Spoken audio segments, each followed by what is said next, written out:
Tidak semua dosa cukup ditebus dengan istighfar. Ada dosa yang tidak hanya dicatat di langit, tapi dirasakan di rumah-rumah rakyat. Para pemirsa yang dirahmati Allah, Ramadan adalah bulan ampunan. Kita semua ingin bersih, kita ingin dosa-dosa kita dihapus oleh Allah. Dan memang Allah memerintahkan kita untuk bertobat. Allah Subhanahu wa taala berfirman, "Wa tubu ilallahi jami'an ayyuhal mu'minuna la'allakum tuflihun."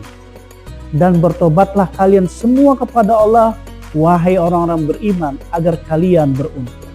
Kalau dosa itu hanya antara kita dengan Allah, maka cukup dengan menyesal, berhenti dan bertekad tidak mengulanginya lagi. Namun berbeda jika dosa itu berdampak pada manusia. Ketika amanah yang kita pegang tidak dijalankan sesuai hukum Allah. Ketika kebijakan dibuat tanpa merujuk kepada apa yang Allah turunkan. Dan akibatnya keputusan itu justru membuat rakyat hidup makin sulit. Maka itu bukan lagi sekedar kesalahan pribadi. Itu sudah masuk wilayah kezaliman. Karena Allah mengingatkan, "Wa man lam yahkum bima anzalallah fa ulaika humuz zalimun."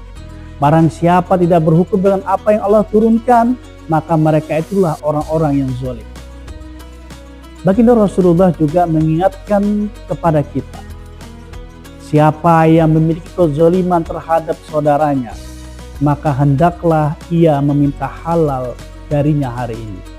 Karena jika dosa menyangkut hak manusia, maka tobat tidak cukup dengan penyesalan. Kezaliman itu harus dihentikan dan hak yang diambil harus dikembalikan. Tobat bukan hanya air mata.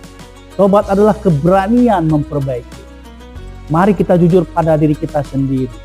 Apakah keputusan kita pernah membuat orang lain hidup lebih berat? Apakah amanah yang kita pegang sudah benar-benar sesuai hukum Allah? Apakah ada hak publik yang belum kita pulihkan?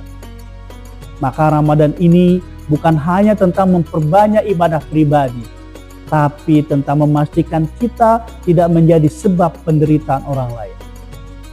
Ramadan ini jangan hanya sibuk meminta ampun, pastikan kita juga berani memperbaiki.